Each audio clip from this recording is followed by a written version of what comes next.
नमस्कार. तर हे आहे चंदगड तालुक्यातील गवसे या गावामध्ये नव्याने उभारण्यात आलेलं ज्योतिबा मंदिर. विशेष म्हणजे या गावातील गावडे पाटील यांच्या शेतामध्ये ही ज्योतिबाची मूर्ती सापडली आणि त्याच जागी हे मंदिर उभारण्यात आलंय.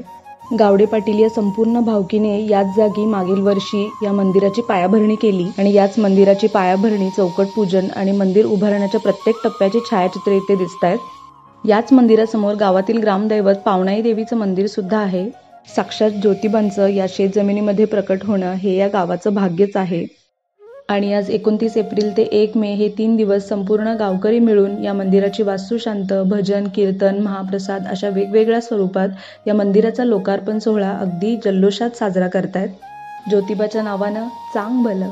श्याम मुरारी कुंज विहारी तो शिरहारी भेटल का वाट मला त्या गाभाऱ्याची.